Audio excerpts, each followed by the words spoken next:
जो इंसान बात बात पर गर्म हो जाए, किसी से उलझ जाए, वह इंसान कांच है। और जो इंसान विपरीत परिस्थितियों में भी ठंडा रहे, वो इंसान हीरा होता है। ऐसी सिख गौतम बुद्ध ने कई सालों पहले उस वक्त की पीढ़ी को क्यों दी थी? इसके पीछे का रहस्य क्या है? आज इसी रहस्य के बारे में हम गौतम बुद्ध की कहानियों के माध्यम से जानेंगे। तो बिना देर किए चलिए उन कहानियों की शुरुआत करते हैं। पहली कहानी, कर्म क्या है। एक बार गौतम बुद्ध से उनके एक शिष्य ने पूछा, गुरुजी, कृपया हमें बताइए कि असल में कर्म क्या है। तब गौतम बुद्ध ने अपनी शिष्य से कहा कि कर्मों को समझने के लिए मैं तुम्हें एक कहानी सुनाता हूं। इस कहानी से तुम समझ जाओगे कि कर्म क्या है। गौतम बुद्ध अपने शिष्य को कहानी सुनाना आरंभ करते हैं। बुलंद शहर का एक राजा था। वो एक दिन घोड़े पर बैठकर अपने राज्य का भ्रमण कर रहा था। चारों तरफ भ्रमण करने के बाद वो एक दुकान के सामने आकर रुक गया। रुकने के बाद राजा ने अपने मंत्री से कहा, मंत्री जी, मालूम नहीं क्यों मुझे लगता है इस दुकानदार को कल के कल फांसी की सजा सुना दूं। इसे मृत्यु दंड देने की मुझे इच्छा हो रही है। मंत्री राजा से इसका कारण पूछ पाते, इससे पहले राजा उसके आगे निकल गए। मंत्री ने इस बात का कारण पता करने के लिए अगली सुबह भेष बदलकर जाम जनता का रूप लेकर दुकानदार के पास जा पहुंचा। वैसे दुकानदार चंदन की लकड़ियां बेचने का काम करता था। मंत्री ने दुकानदार से पूछा, भाई आपका काम कैसा चल रहा है? तब दुकानदार ने बताया कि उसका बहुत ही बुरा हाल है। लोग उसके दुकान पर तो आते हैं, चंदन को सूंघकर उसकी प्रशंसा बहुत ज्यादा करते हैं, लेकिन खरीदता कोई भी नहीं। और उसने आगे बताया कि मैं सिर्फ इसी इंतजार में हूं कि हमारे राज्य के राजा की मृत्यु हो जाए और उनके अंतिम संस्कार के लिए मुझसे बहुत सारी चंदन की लकड़ियां खरीद ली जाए। शायद वहां से मेरा व्यापार में और बढ़ोतरी हो जाएगी और मेरा व्यापार भी अच्छा हो जाएगा। मंत्री को सारी बात समझा आ जाएगी कि यही वो नकारात्मक विचार है जिसने राजा के मन को भी नकारात्मक कर दिया है। वो मंत्री बहुत ही बुद्धिमान था, इसलिए उसने सोचा कि मैं थोड़ी बहुत चंदन की लकड़ियां खरीद लेता है। उसने दुकानदार को कहा, क्या मैं आपसे थोड़ी बहुत लकड़ियां खरीद सकता हूं? दुकानदार ये सुनकर बहुत ही खुश हो गया। उसने सोचा कि चलो कुछ तो बिका। इतने समय से कुछ भी नहीं बिक रहा था। उसने चंदन के लकड़ी को कागज से लपेटा और अच्छी तरह से पैकिंग करके वो लकड़ी मंत्री को दे दी। मंत्री अगली सुबह चंदन की लकड़ी लेकर राजा के दरबार में पहुंच गया और राजा से कहा, महाराज, ये जो दुकानदार है उसने आपके लिए तोहफे के रूप में चंदन की कुछ लकड़ियां भेजी हैं। ये बात सुनते ही राजा बहुत खुश हो गया और मन ही मन सोचने लगे कि यार, मैं बेकार में ही उस दुकानदार के बारे में गलत बातें सोच रहा था। राजा ने चंदन की लकड़ी को हाथ में लिया। उसने अच्छी तरह से उसको सूंघा। उसमें से बहुत ही अच्छी सुगंध आ रही थी। राजा इससे बहुत ज्यादा खुश हुए और उस दुकानदार के लिए मंत्री के हाथों से सोने के सिक्के भिजवा दिए। उसी आम जनता का रूप लेकर मंत्री अगले दिन सोने के सिक्के के साथ दुकानदार के पास पहुंचा। दुकानदार बहुत ही खुश हुआ। उसने सोचा, मैं राजा के बारे में कितनी गलत बातें सोच रहा था। राजा तो बड़े ही दयालु हैं दोस्तों। यहीं पर गौतम बुद्ध ने यह कहानी खत्म कर दिया। ये कहानी जब खत्म हुई तब गौतम बुद्ध ने पूछा कि अब आप बताइए कि कर्म क्या होता है। शिष्य ने उत्तर देते हुए कहा कि शब्द ही हमारे कर्म है। हम जो काम करते हैं वही हमारे कर्म है। जो हमारी भावनाएं हैं वही हमारे कर्म है। गौतम बुद्ध ने सभी शिष्य के जवाब सुनने के बाद ये कहा, आपके विचार ही आपके कर्म है। अगर आपने अपने विचारों पर नियंत्रण करना सीख लिया तब आप एक महान इंसान बन जाते हैं। जब आप अच्छा सोचते हैं तब आपके साथ अच्छा होता ही है और वो होता ही रहेगा। दोस्तों, आपने देखा कि अगर आप अच्छा सोचोगे तो दूसरे लोग अपने आप आपके बारे में अच्छा सोचने लग जाएंगे। इसलिए अच्छा सोचने की कोशिश करो। हाँ, बुरे विचार आएंगे, फिर भी आपको इसके लिए अवेयर होकर अच्छा सोचना चाहिए। अच्छा सोचकर तो देखिए, तब अच्छा ही होने लगेगा। बुराई में भी अच्छाई को ढूंढे और आपके साथ तब अच्छा ही होने लगेगा। मैंने ऐसा खुद करके देखा है। तो दर्शकों, अब चलिए हमारे दूसरे कहानी की शुरुआत करते हैं। दूसरी कहानी, हीरा और उसकी परख। बहुत साल पहले की बात है। एक व्यक्ति को उसके पिता ने मरते समय 2 बड़े हीरे देते हुए कहा कि इनमें से एक असली हीरा है और एक कांच का टुकड़ा है। परंतु आज तक कोई भी इंसान ही पहचान नहीं पाया है कि इनमें कौन असली है और नकली है। ये मेरा स्वर्गीय पिताजी की दी हुई निशानी है जिसे आज मैं तुम्हें सौंप रहा हूं। उस व्यक्ति के पिता ने यह कहकर अपने प्राण त्याग दिए थे। उस व्यक्ति का नाम था गोपाल।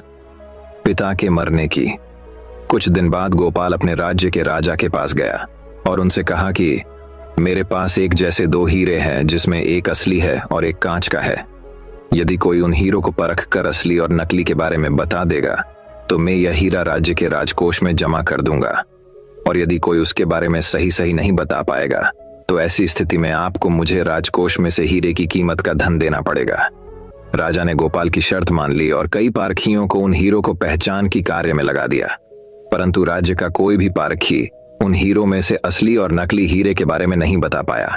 अतः राजा को गोपाल को उसके हीरे की कीमत का धन अपने राजकोष से देना पड़ा। इसी तरह गोपाल दूसरे कई बड़े राज्य में गया, वहां की राजाओं से भी इसी प्रकार की शर्त रखकर जीतता आया और अपने हीरे को बिना बेचे ही बहुत सारी धन एकत्र कर लाया। गोपाल अपने उस धन को लेकर खुशी खुशी अपने घर वापस आ रहा था कि रास्ते में उसे एक छोटा सा राज्य और मिला। गोपाल ने उस राज्य के राजा से भी जाकर भेद की, जाड़े का समय था, इसलिए उस छोटे से राज्य के राजा ने अपने दरबार खुले मैदान में लगा रखा था, जिससे सभी दरबारी और राज्य की जनता धूप सेकते हुए राज दरबार का काम निपटा रही थी। तभी गोपाल भी राजा से इजाजत लेकर वहां आया और उसने राजा से कहा कि मेरे पास दो हीरे हैं, जिसमें एक असली और एक नकली है। मैं हर राज्य के राजा के पास जाता हूं और दोनों हीरो को परखने के लिए कहता हूं, पर आज तक मेरे उन दो हीरो को कोई परख नहीं पाया है। इसलिए मैं विजेता बनकर घूम रहा हूं और अब आपके राज्य में अपनी वही शर्ट लेकर आया हूं। गोपाल ने अपने दोनों हीरे राजा के सामने पर रखकर कहा, अगर आपके राज्य में किसी ने मेरे असली और नकली हीरे को परख लिया तो मैं हार जाऊंगा और अपना यह कीमती हीरा आपके राज्य के राजकोष में जमा करवा दूंगा। यदि आपके राय में कई इन्हें परख नहीं पाया तो इस हीरे की जो कीमत है, इतनी धनराशि आपको मुझे देनी होगी। राजा और राजा की दरबारियों ने उन हीरो को देखकर कहा कि हम नहीं परख सकते हैं कि इसमें कौन असली है और कौन नकली है। तभी प्रजा के बीच में से एक जंघा आदमी उठा और उसने कहा कि मुझे इन हीरो को परखने का एक अवसर दिया जाए। बात राज्य की प्रतिष्ठा का था, इसलिए राजा ने उस अंधे आदमी को नहीं रोका, उसको हीरे को परखने की इजाजत दे दी। उस अंधे आदमी ने उन दोनों हीरो को हाथ से छुआ और तुरंत ही कह दिया कि यह असली है और यह कांच का टुकड़ा है। अंधे की बात सुनकर गोपाल ने बोला, सही परखा आपने, परंतु मैं हारने से पहले यह जरूर जानना चाहूंगा कि बिना आंखों के हीरे और कांच को कैसे पहचाना आपने। उस अंधे आदमी ने कहा कि हम सभी लोग धूप में बैठे हुए हैं और तुम्हारे हीरे भी इन धूप में ही रखे हैं। जो इस धूप में भी ठंडा बना रहा है वो हीरा है, और जो गर्म हो गया वह कांच है। दोस्तों, हमारे जीवन में भी आप इस बात को देखना कि जो इंसान बात बात पर गर्म हो जाए, किसी से उलझ जाए, वह इंसान कांच है, और जो इंसान विपरीत परिस्थितियों में भी ठंडा रहे वो इंसान हीरा होता है। तो अगर कुछ बनना है तो हीरा बनो, फालतू के कांच नहीं तो दर्शकों। अब चलिए हमारे तीसरी कहानी की शुरुआत करते हैं। तीसरी कहानी, चाणक्य जैसी एक आदमी। एक बार मूसलाधार वर्षा होने के कारण एक नदी के किनारे बसे एक गांव में भीषण बाढ़ आ गई। नदी के पानी ने रात के अंदर उस गांव को चारों तरफ से घेर लिया था। पानी तेजी से लोगों के घरों में घुसना शुरू हो गया था। लोग घबराकर अपने घरों का सामान बेचने में लग गए थे। तब तक लोगों के लगभग सारे जानवर पानी में बहकर इधर उधर जाने लगे। तब गांव के सभी लोग अपने जरूरत का सामान लेकर अपने परिवार सहित गांव से थोड़ी दूर एक ऊंचे टीले पर जाकर बस गए और बारिश के रुकने और अपने गांव से नदी के पानी के निकलने की प्रतीक्षा करने लगे थे। परंतु जब गांव वालों को यह पता चला कि उस बाढ़ के और बढ़ने की संभावना है और इस बार उस बाढ़ में ये ऊंचा टीला भी पानी में डूब सकता है, तो सभी गांव वालों ने वहां से पलायन करने का निश्चय कर लिया था। गांव के मछुआरों ने अपनी छोटी छोटी नाव को उस नदी में उतार दिया था, जिसमें गांव के लोग अपने सामान के संभार हो गए थे। उन गांव वालों में से एक व्यक्ति ऐसा भी था जिसके पास उसका पालतू कुत्ता भी था। लोगों ने उस व्यक्ति से कहा कि वो अपने कुत्ते को साथ लेकर न चले, लेकिन वो व्यक्ति अपने कुत्ते को छोड़ने के लिए तैयार नहीं हुआ। आखिरकार उस व्यक्ति के साथ उस कुत्ते को भी उस नाव में बैठा लिया गया। कुत्ता आखिर था तो जानवर ही, इसलिए वो नाव पर शांत कैसे बैठ सकता था। नाव चलने की कुछ देर बाद ही कुत्ते ने नाव पर उछलना कूदना और भौंकना शुरू कर दिया। कुत्ते के डर से जब नाव से बैठे आदमी अपनी जगह से हिलते डुलते थे तो दो छोटी सी नाव अपना संतुलन खोने लगती थी, जिससे नाव में बैठे सभी लोग घबरा जाते थे। कुत्ते का मालिक अपने कुत्ते को बहुत संभालने की कोशिश करता था, परंतु वे इन प्रयास में कामयाब नहीं हो पाता था। इसलिए अब उसे भी कुत्ते को अपने साथ लेकर आने की भूल पर पछतावा होने लगता है। कुत्ते के उछल कूद से जब सभी लोग बहुत परेशान होने लग जाते हैं, तब उस नाव पर सवार एक लड़का कुत्ते के मालिक से कहता है, अगर आप कहते हैं तो मैं इस कुत्ते को 1 मिनट में सही कर सकता हूँ। अब कुत्ते के मालिक के पास उस लड़के की बात मान लेने के अलावा कोई चारा भी नहीं था, और कुत्ते के मालिक के हाँ करते ही उस लड़के ने कुत्ते को उठाकर नदी में फेंक दिया। बस फिर क्या था, मैंने कुत्ता पानी के बहाव में जोर जोर से हिचकोले खाने लगा। वो अपनी जान बचाने की कोशिश में तेजी से उस नाव का पीछा करने लगा। कुछ देर तक सबक सीखने के बाद उस लड़के ने कुत्ते को सहारा देकर उस नाव पर वापस चढ़ा लिया। नाव पर वापस आते ही वो कुत्ता अपने मालिक के पैरों के पीछे दुबक कर चुपचाप मिनमिनाता रहा था। लड़के की इस चतुराई को देखकर नाव में बैठे लोग उसके बहुत प्रशंसा करने लगते हैं। कुत्ते का मालिक उस लड़के से पूछता है कि कुत्ते को शांत करने के लिए तुम्हारे दिमाग में ये युक्ति कैसे आई?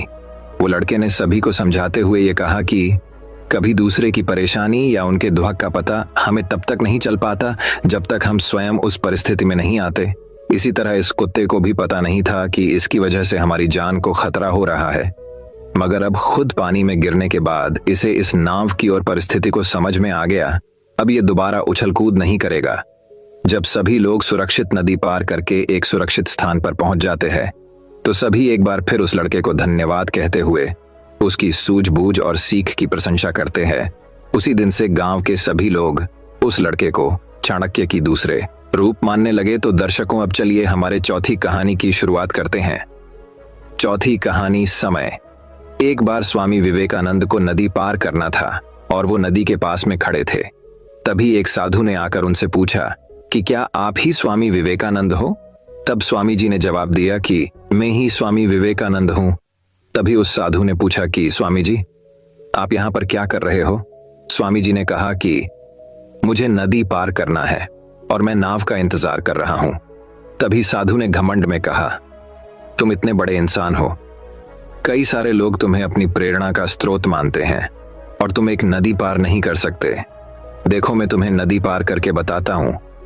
तभी उस साधु ने पानी पर चलकर उस नदी को पार किया और फिर से पानी पर चल करके स्वामी जी के पास लौट कर आए और स्वामी जी को बोलने लगे कि देखो, मेरे पास इतनी शक्ति है, मेरे पास इतना टैलेंट है, मेरे पास इतना ज्ञान है, उसके बावजूद भी मुझे कोई नहीं जानता। और तुम्हारे पास कोई ध्यान नहीं, कोई शक्तियां नहीं, उसके बावजूद भी तुम्हें सब जानते हैं। तभी स्वामी जी मुस्कुराए और साधु से पूछा कि तुम्हें ये विद्या सीखने में कितना टाइम लगा? साधु ने कहा कि 15 साल। इतने में स्वामी जी नाव आ गई और स्वामी जी ने साधु को नाव में बैठाया और वहां से चल दिए। दोनों ने नाव में बैठकर नदी पार की और नदी पार करने के बाद स्वामी जी ने अपनी जेब से 1 रुपए बाहर निकाला और उस नाव वाले को दे दिया। यानी कि दोनों के मिला के 50 पैसे यानी 1 रुपए उन्हें दे दिया। तभी स्वामी जी ने साधु से कहा कि जो काम तुम पीछा पैसे में कर सकते थे, उसके लिए तुम अपनी जिंदगी के बहुत कीमती पढ़ाते साल बर्बाद कर दिए। और अगर यही पढ़ा साल तुम अगर समाज के भलाई के लिए लगाते, तो आज तुम्हें भी पूरी दुनिया जानती। और मैंने यही किया, इसलिए आज मुझे पूरी दुनिया जानती है और तुम्हें कोई नहीं जानता। और स्वामी जी ने फिर से उस साधु से कहा कि तुम्हारी तरह ही कई सारे लोग इसी तरह से अपने दिन, हफ्ते, महीने और साल लगा देते हैं, जिनका उनकी जिंदगी में कोई मतलब नहीं निकलता। इसलिए दोस्तों, आप अपनी टाइम को ऐसी जगह पर लगाओ जहां पर उसका एक्चुअल में कोई मतलब निकले, क्योंकि टाइम से बढ़कर इस दुनिया में कोई भी इंपॉर्टेंट चीज नहीं है। अगर समय बर्बाद तो जिंदगी भी बर्बाद। आपने अक्सर ज्यादातर लोगों को कहते सुना होगा, काश समय रहते ही हमने उस काम को कर लिया होता तो आज हम वो बन जाते। या काश अगर उस टाइम हम अपने कितनी वक्त को बर्बाद नहीं किया होता, घूम फिर के, पार्टी करके, तो आज हम जिंदगी में कुछ कर लेते। तो दर्शकों, अब चलिए हमारे 5वीं कहानी की शुरुआत करते हैं। 5वीं कहानी, लोग तो हमेशा फायदा उठाएंगे। एक समय की बात है, एक राजा था जिसने अपने जीवन काल में कई लड़ाइयां जीती और काफी हद तक अपने साम्राज्य का विस्तार किया, क्योंकि समय के साथ राजा की सूझबूझ और साहस के कारण साम्राज्य बढ़ता गया। राजा या तो अपने शत्रुओं को परास्त करके वहां अपने साम्राज्य का झंडा गाड़ देता था, या फिर शत्रु स्वयं उसके सामने आत्मसमर्पण कर देता था। साम्राज्य के अंदर भी सुख और शांति का माहौल था। लोग बिना किसी डर के खुशी से रहते थे। इसी तरह उनका जीवन 55 वर्ष का रहा। स्पान राजा बहुत खुशी और धूप के साथ रहता था, लेकिन अब वह वयस्क हो चुका था। उसका एक ही बेटा था जिसकी उम्र सिर्फ 15 साल थी। राजा जानते थे कि इतने बड़े साम्राज्य पर शासन करने के लिए उम्र से ज्यादा समझदारी और कुछ महत्वपूर्ण बातें मायने रखती हैं। जो इन बातों को अपना लेता है वह इतने बड़े साम्राज्य पर आसानी से शासन कर सकता है। तभी एक दिन राजा ने बेटे को अपने कक्ष में बुलाया और कहा कि सुनो बेटा, ऐसा नहीं होता। इससे कोई फर्क नहीं पड़ता कि आप 15 साल के हैं या 55 साल के। दुनिया आपकी हैसियत के मुताबिक आपकी इज्जत करेगी। हर कोई चाहता है कि लोग उसकी इज्जत करें, उसे मजबूत समझें, लेकिन यह इतना आसान नहीं है। अगर आप चाहते हैं कि लोग आपका सम्मान करें तो सबसे पहले यह याद रखें, कभी किसी से आपका सम्मान करने के लिए न कहें, किसी से सम्मान की भीख न मांगें। यह कमजोरी की निशानी है, क्योंकि सम्मान लोगों के लिए एक शक्ति है। आप बने इतना अनमोल और शक्तिशाली ताकि उन्हें आपका सम्मान करना पड़े। क्या आप जानते हैं लोग समुद्र का सम्मान क्यों करते हैं? क्योंकि वह किसी को भी उसका सम्मान करने के लिए नहीं कहता है। समुद्र की शक्ति से प्रभावित लोग उसका सम्मान करते हैं क्योंकि वह शक्तिशाली है। लोगों के मन में समुद्र के प्रति सम्मान के अलावा आपके पास उस तरह की ताकत बनने का कोई और तरीका नहीं है ताकि लोगों को किसी भी स्थिति में आपका सम्मान करना पड़े। इसके लिए आप स्वयं को जीवन के हर पहलू में मजबूत और शक्तिशाली बनाएं। अपना वादा हमेशा पूरा करें, इससे आपको स्वचालित रूप से सम्मान मिलेगा। साथ ही दयालु बने और दूसरों का भी सम्मान करें। ये याद रखें कि हमेशा दूसरों से सीखते रहें। कुछ न कुछ घटित होता रहता है। आप कभी भी सब कुछ नहीं जान सकते। जीवन की वास्तविक शिक्षा भी वास्तविक जीवन से ही मिलती है। युवावस्था में आप जितनी अधिक चुनौतियों का सामना करेंगे, आप उतने ही अधिक मजबूत बनेंगे। आने वाले समय में आप और अधिक प्रगति करेंगे। यह जीवन का वह समय है जहां आपको लड़कियों के प्यार में नहीं पड़ना है, बल्कि खुद को मजबूत बनाने पर ध्यान केंद्रित करना है। जब आप एक अनमोल और शक्तिशाली व्यक्ति बन जाएंगे, ताकि जब आप बनना चाहें तो यह अपने आप आ जाए। अपने जीवन में बेहतरी लाएं और आगे बढ़ना शुरू करें, तो कुछ लोग आपको पीछे खींचने की कोशिश करेंगे। ये लोग आपके मित्र या परिवार में से कोई भी हो सकते हैं, या आपके सपनों का मजाक उड़ाएंगे, या आपको ऐसी आदतें अपनाने के लिए कहेंगे जिससे आपका समय और ऊर्जा बर्बाद होती है, क्योंकि वे आपको आगे बढ़ते नहीं देखना चाहते हैं। वे आपकी प्रगति से ईर्ष्या करेंगे, क्योंकि उनकी कमजोरी और आलस्य के कारण वे काम करने में असमर्थ हैं। इसलिए ये नहीं चाहते कि आप ऐसा कर सकें। साथ ही लोग आपको पीछे खींच लेंगे, क्योंकि कुछ दोस्ती सिर्फ थोड़े समय के मनोरंजन के लिए बनाई जाती है। इसलिए जब आप उन चीजों को करना बंद कर देंगे तो उनका मजा कुछ समय के लिए कम हो सकता है जो वह आपके साथ बिताते थे। इसीलिए वे आपको पीछे खींचने की कोशिश करेंगे और आपको अपने जैसा बना देंगे। यदि आप सोच रहे हैं कि मुझे इतना त्याग क्यों करना चाहिए, जीवन आराम से जीना चाहिए, इसलिए यह याद रखें कि यदि अपने लक्ष्य के लिए अपनी इच्छा नहीं छोड़ेंगे तो आपको अपने लक्ष्य का बलिदान देना होगा। यदि आप लक्ष्य के लिए हार मानेंगे और कुछ समय के लिए मौज मस्ती में फंस जाएंगे तो जीवन के अंतिम चरण में आपको पछताना पड़ेगा। राजा ने आगे कहा, जब आप लक्ष्य के लिए काम करना शुरू करेंगे तो आपको ऐसे नए लोग मिलेंगे जो आपको समझेंगे और आपको आगे बढ़ने में मदद करने के लिए तैयार होंगे। इसलिए उन लोगों को प्राथमिकता देना शुरू करें जो आपके मूल्यों और लक्ष्यों के साथ संरेखित हों। बस उन लोगों से दूर हो जाएं जो आपको रोक रहे हैं और उनके साथ रहकर आपका भविष्य अद्भुत हो। बुरे लोग आपके परिवार के सदस्य और दोस्त भी हो सकते हैं, इसलिए उनसे दूर से ही प्यार करें। पहले इसके लिए आपको सफल आदतें अपनानी होंगी। कई बार आपको दूसरी जगह जाकर रहना पड़ता है। आपको भी अकेलापन महसूस हो सकता है, लेकिन यह बुरा नहीं है। कुछ समय अकेले रहना अच्छा है, क्योंकि इससे यह समझने में मदद मिलती है कि आप वास्तव में कौन हैं और आप जीवन में क्या हासिल करना चाहते हैं। एकांत में आप तब भी अपना काम पूरे ध्यान से कर सकते हैं जब कोई नहीं देख रहा हो। लोगों को सब कुछ दिखाने की जरूरत नहीं है कि आपको क्या मिला और आप आगे क्या करने वाले हैं। बस अपना काम करो, चाहे लोग आपको नोटिस करें या नहीं। और साथ ही मनी मैनेजमेंट के बारे में भी जानें। खुद को शारीरिक और मानसिक रूप से मजबूत रखें। इसके बावजूद आपको जीवन में कई चुनौतियों का सामना करना पड़ेगा और हो सकता है कि कभी कभी आप गिर भी जाएं, लेकिन उसी स्थिति में अपनी हार को खुले दिल से स्वीकार करें। हर सफल व्यक्ति अपनी हार और गलती स्वीकार करता है, उससे सीखता है और उसे बेहतर बनाने के लिए लगातार काम करता है। उन चीजों के बारे में कभी शिकायत न करें जो घटित हो चुकी हैं और जिन्हें आप नियंत्रित नहीं कर सकते। आपको बस उन चीजों पर ध्यान देना है जिन्हें आप नियंत्रित कर सकते हैं। किसी भी चीज को अपनी मानसिक शांति भंग करने की अनुमति न दें। इसके लिए नियमित रूप से ध्यान और प्रार्थना करें। याद रखें कि एक व्यक्ति केवल उतना ही महान हो सकता है जितना वह कल्पना कर सकता है। इसीलिए एक बड़ा लक्ष्य बनाएं। जो कुछ भी आपको मिला है उसके लिए भगवान का शुक्रिया अदा करें। उनसे साहसी बनने और जीवन के हर पहलू में जीत हासिल करने की प्रार्थना करें। लोगों को यह समझने के लिए यह याद रखें कि जीवन पूरी तरह से परिप्रेक्ष्य पर निर्भर करता है। एक ही स्थिति में एक व्यक्ति का अपने प्रति दृष्टिकोण दूसरे से बिल्कुल भिन्न हो सकता है। यह प्रत्येक व्यक्ति के विचारों, भावनाओं और व्यवहार पर निर्भर करता है। वह उस चीज को कैसे देखता है। कभी निराश मत होना, अच्छी चीजों पर ध्यान दें। नकारात्मक रवैया आपके जीवन को निराशाजनक बना देगा, भले ही आपके पास बहुत सारा धन और शक्ति हो। जैसे जैसे आप अपने जीवन में आगे बढ़ेंगे तो आप देखेंगे कि आपके दोस्तों का समूह छोटा होता जा रहा है। लेकिन अगर आप बारीकी से देखेंगे तो आपको यह देखकर खुशी होगी कि उनमें से प्रत्येक में कुछ विशेष विशेषताएं होंगी जिनसे आप सीखेंगे और आपको आगे बढ़ने की प्रेरणा मिलेगी। अपने जीवन में जिम्मेदार बनें। किसी ऐसे व्यक्ति को अपने साथ ले जाएं जिसे आप अपनी संपत्ति और शक्ति के बारे में सच बता सकें, और वह भी बिना डरे आपकी गलतियों और कमजोरियों के बारे में आपको सच बता सके। क्योंकि एक कड़वा सच हजारों मीठे झूठों से अधिक शक्तिशाली होता है। आपको यह पता चल जाएगा कि वास्तव में आप अपनी शक्ति और संपत्ति में कहां हैं। आपको और कितनी प्रगति करने की आवश्यकता है मेरे बेटे। इन बातों को अपने जीवन में अपनाकर तुम समय के साथ एक बेहतर इंसान बन जाओगे।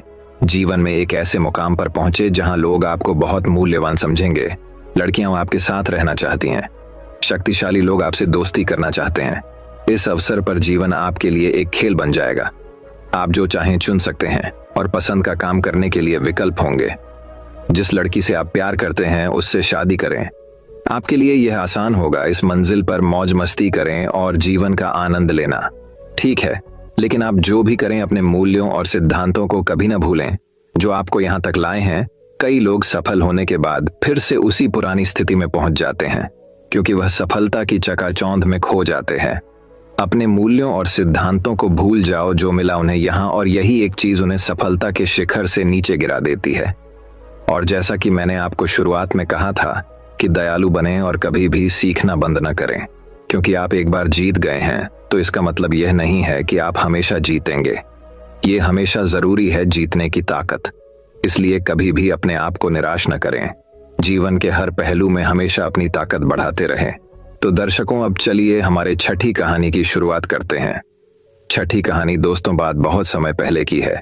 एक बार राजा चंद्रसेन उनके मंत्री माधव से नाराज हो गए और उन्होंने माधव को राज्य छोड़ने का आदेश दे दिया। माधव भी अपने राजा के आदेश का पालन करते हुए राज्य छोड़कर चले गए।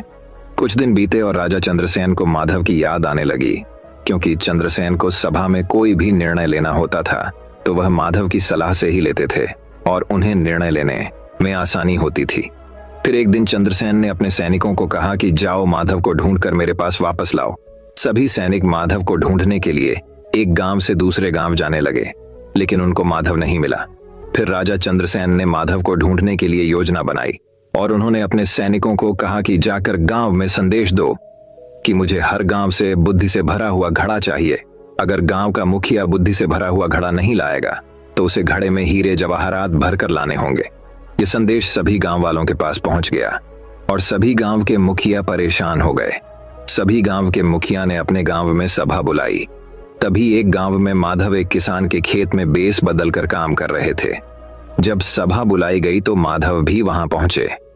जैसे राजा अकबर ने कहा था, गांव के मुखिया ने वैसा ही गांव वालों को बताया और सभी चिंतित हो गए। फिर माधव ने कहा कि आप मेरे को एक घड़ा दे दो और मैं 1 महीने के बाद में उसमें बुद्धि भरकर आपको दे दूंगा। आप जाकर राजा को दे देना। गांव वालों के पास और कोई चारा नहीं था और सभी माधव की बात से सहमत हो गए। फिर माधव वहां से अपने खेत में चले गए। वहां जाकर टहनी के साथ लगे हुए कद्दू को घड़े के अंदर डाल दिया और टहनी को काटा नहीं। माधव उस कद्दू को अच्छे से खाद देते रहे और महीना पूरा हो गया और कद्दू का आकार भी बहुत बड़ा हो गया। अब कद्दू इतना बड़ा हो गया था कि वह घड़े के आकार से भी बड़ा लगने लगा था और उसे घड़े से बाहर नहीं निकल सकता था। फिर माधव ने घड़े को कपड़े के साथ ढककर गांव के मुखिया को दिया और कहा कि जाकर राजा चंद्रसेन से कहना कि घड़े के अंदर बुद्धि है और इस घड़े को बिना तोड़े और इसको बिना कांटे बाहर निकालना है। गांव का मुखिया राजा चंद्रसेन के पास गए और उन्होंने वही कहा जो माधव ने कहा था। राजा अकबर ने कपड़ा उतारा तो देखा कि उसके अंदर कद्दू है और चंद्रसेन समझ गया कि यह सोच और कोई नहीं रख सकता है, यह माधव घड़े का ही दिमाग है। फिर राजा चंद्रसेन ने गांव के मुखिया से पूछा कि यह घड़ा उसे किसने दिया है। मुखिया ने बताया कि हमारे गांव के एक किसान के खेत में एक आदमी काम करता है, उसने यह घड़ा मुझे दिया है। फिर चंद्रसेन गांव के मुखिया और सैनिकों को साथ लेकर उस खेत में गए और जाकर माधव को मिले और माधव से माफी मांगी। दोस्तों, ये कहानी हमें ये शिक्षा प्रदान करती है कि इस कहानी से हमें यह शिक्षा मिलती है कि सूझबूझ के साथ हर समस्या का हल निकाला जा सकता है। तो दर्शकों, अब चलिए हमारे 7वीं कहानी की शुरुआत करते हैं। 7वीं कहानी, वही एक और कहानी, कुछ इस प्रकार शुरू होती है। एक गांव में एक मालिक के पास अनेकों गुलाम हुआ करते थे। उन्हीं में से एक था लुकमान। लुकमान था तो सिर्फ एक गुलाम, लेकिन वह बड़ा ही चतुर और बुद्धिमान था। उसकी ख्याति दूर दराज के इलाकों में फैलने लगी थी। एक दिन इस बात की खबर उसके मालिक को लगी। मालिक ने लुकमान को बुलाया और कहा, सुनते हैं कि तुम बहुत बुद्धिमान हो, मैं तुम्हारी बुद्धिमानी की परीक्षा लेना चाहता हूं। अगर तुम इस परीक्षा में पास हो गए तो तुम्हें गुलामी से छुट्टी दे दी जाएगी।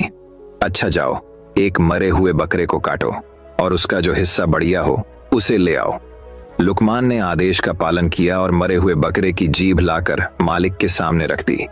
कारण पूछने पर कि जीभ ही क्यों लाया, लुकमान ने कहा, अगर शरीर में जीभ अच्छी हो तो सब कुछ अच्छा ही अच्छा होता है।